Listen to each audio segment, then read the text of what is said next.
Hello කොහොමද යාලට ඔන්න අදත් ඉතින් පහුගිය දවස් කිහිපෙම චුරුචුරු වැස්ස තිබිලා අද ලස්සනට අහස පායලා තියෙනවා ඔවත් එක්ක අද ලස්සනයි කියලා හිතුණා මට දවස. ඉතින් අපි ඊයේ වගේ කතා වෙලා තිබුණා ලුණු සීනි සම්බෝල වගේ හදලා පාන් කන්න උදේට. ඉතින් මම මේක තමයි ලෑස්ති කරන්නේ. බබා නම් තාම නිදි. ඔයාලට පෙනේ මම මේක හද ඉන්නකොට එයත් ටිකකින් ඇහැරලා ආවා. ඉතින් අපි සීනි සම්බෝලයක් හදලා කිරිත් හදාගෙන තේ බිබි පාන් ටෝස් කරලා කන්න තමයි ප්ලෑන් කරන් හිටියේ.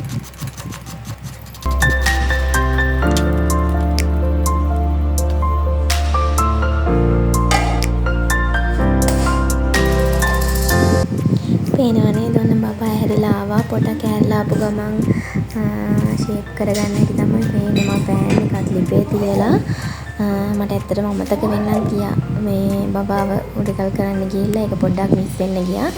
ආයෙත් අරබඩ ගාලා තෙල් ටික දාලා හස්බන්ඩ් පොඩ්ඩක් බබාව බලාගෙන දීලා මෙහෙම තමයි සීනි සම්බෝල හැදුවේ. සීනි සම්බෝල කියවට ගොඩක් සීනි දාන්න ගියෙත් නැහැ. අපි දෙන්නම කැමති නැහැ.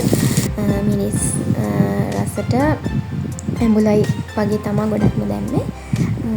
මේක ඉතින් රෙසිපි එකක් කියන්න ඕනේ ඔක්කොමලා දන්න දෙයක් නේ. මෙහෙම තමයි අපි හදාගත්තේ.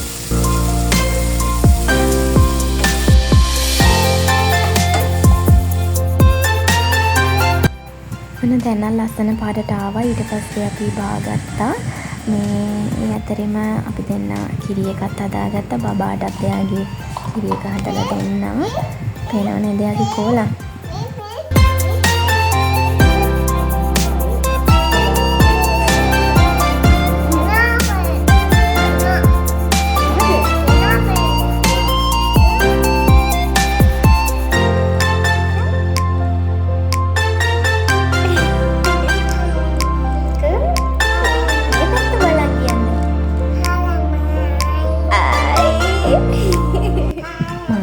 වලට වොයිස් කරනවා බලන් ඉඳලා දැන් ෆෝන් එක අල්ලපු ගමන් එයා එහෙම තමයි කියන්නේ හායි ළමයි කියනවා.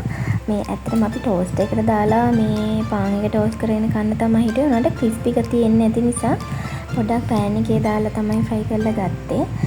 ඔයාලට මේක මතක ඇති කලින් vlogs බලුවා නම් මම මේ දඬු ටික මේ ලයිම් ජූස් එකක් හදනකොට දාපු මිංචි කොළවල දණු ටික. දැන් ඒ ටික කොළ එනවා මේ. පේනවා නේද? මම ඇත්තටම හරියම ආසයි මේ වගේ මේ හිටවුප එකකින් කොළ මල් එනකොට. මට විතරක් නෙමෙයි ඔයාලටත් එහෙම වෙන්නේ නැති. දැන් මේ ටික කොහොම හරි එළියට දාගන්න ඕනේ. තව ටිකක් කොළ ආවට පස්සේ එළියට දාගන්න ඕනේ. ඊට පස්සේ පොඩක් උඩ කාමර දෙක අස් කරන්න කියලා ගියා බබත් එක්ක.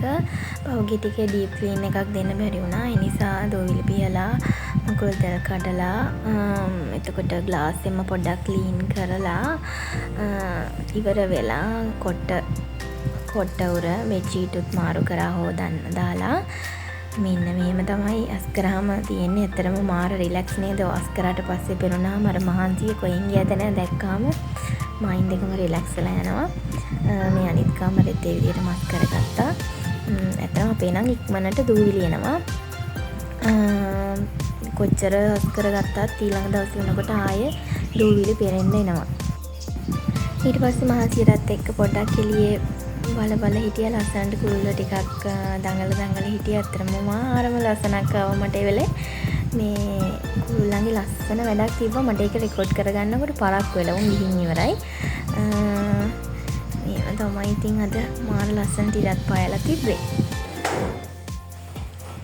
ඊට පස්සේ ඉතින් අපේ නෑදෑයෝ ගයක් එනවා කියලා කිව්වා. ඒගොල්ලෝ තැන් කීප එකටම ගිහිල්ලා නෑදෑ ගෙවල් තව ගිහින් ලන්ච් එක එහෙමත් අරන් එනවා කිව්වේ. ඉතින් ඒ නිසා ඇත්තටම අපි හදන්න හිතන් හිටපු මෙනු එක නැතුව ටිකක් වෙනස් කරලා හැදුවා. කහබත් තමයි හදන්න හිටියේ. ඊට පස්සේ normal rice එකක් හැදුවා.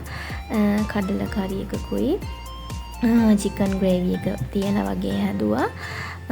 තව අල තම්බලා ඩීප් ෆ්‍රයි කරලා ලුණුත් හොඳට දාලා අල බැදුමක් හදාගත්තා. ඊට පස්සේ පපඩනුයි ගොටුකොළ සම්බෝලයි හැදුවා.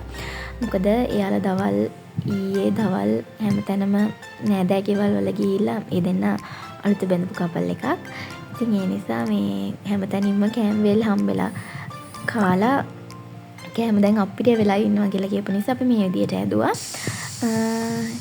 ඔහොම තමයි ඉතින් හවස කාලේ ගෙවුනේ. ඊට පස්සේ මට ඔක්කොම ටික වීඩියෝ කරගන්න බැරි වුණා. අන්තිමට එයාලා ආවට පස්සේ යාළුවට තේ හදලා දෙන්නේ මේ යන්න ඕන නිසා. මෙහෙම තමයි ඉතින් ඒ දවසේ රෑ කෑම වේල හදාගත්තේ. මං ඊට පස්සේ ඉතින් ඊළඟ දවසේ රෑට හදාගත්ත කෑම වේලකුත් දැම්මා. එදත් අපේ ලොකු අම්මලා ආවා. ඉතින් එයා එනකොට කොස් වගේක් ගෙනත් තිබ්බා. ඒ නිසා මං අපිත් ආසයි මායි හස්බන්ඩ්ුයි ඇත්තටම ගමේ විදියට කන්න තමයි ගොඩක්ම කැමති. ඒ නිසා කිරිකොස් මාළුවකුයි ගොටුකොළ සම්බෝලයි පපඩනොත් බැඳලා තිබ්බා. ඒ වගේම හාල් මැස්ස වැදුමක් හැදුවා. ඉතින් මේක ඉතින් වෙලා යන වැඩක් නේ. කොස් ටික සුද්ධ කරලා මේ විදිහට තමයි හදාගත්තේ. ඒ වුණාට ගොඩක් අර සැර එහෙම දාන්න ඕනේ නැහැ. මොකද ලොකු අම්මට ગેස්ට්‍රයිටිස් තියෙනවා. බබාටත් කන්න පුළුවන් වෙන විදිහට හදාගත්තේ. තමයි ඉතින් අපි හදලා ගත්තේ.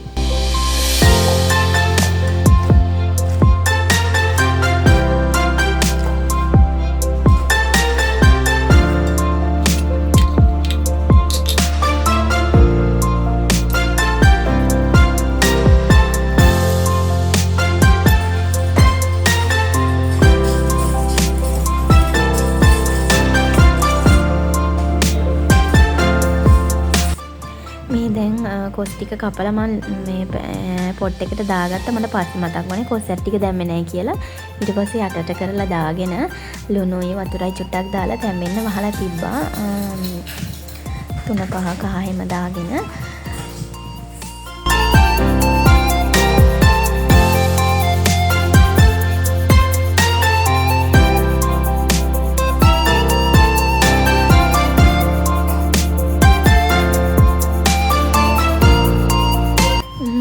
ඉතින් කිරිකොස් එකට අර එහා පැත්තේ කිරි හැම දාන අතරේ මේ හාල් මැස් බැදුම හදන්නේ හස්බන්ඩ් තමයි.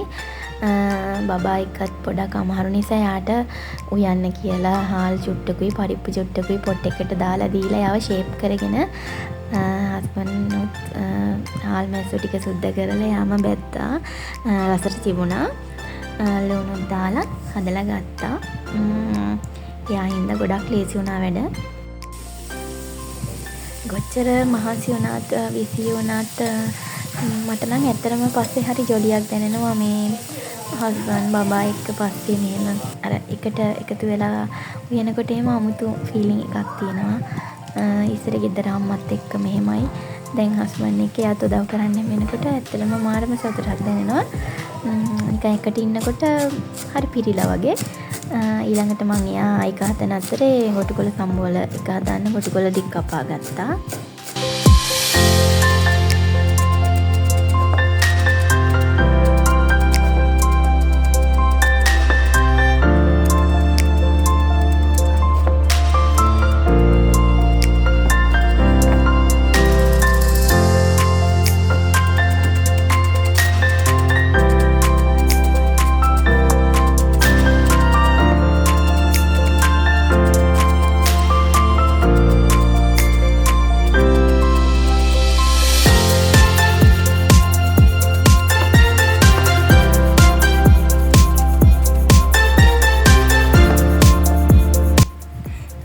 ඉතින් හදලා ඉවර වෙනකොට මගේ මම ඉතුරු ටිකක් වීඩියෝ කරගන්නම් කියලා හිටියා. බැරි වුණා ඇත්තටම. මම තමයි ඉතින් හදාගත්තේ. අන්තිමේට පපඩනුත් බැඳලා තිබ්බා. ඒවා මට මම කැම මේසෙම වීඩියෝ කරන්න හිටියට කුත් කරගන්න ඕනේ. බබාත් එක්කත් බිසි ඒ වගේ දේවල් නිසා. එහෙනම් ඊළඟ දවසේ හම් වෙනකන් ගිහින් එන්නම්. බයි.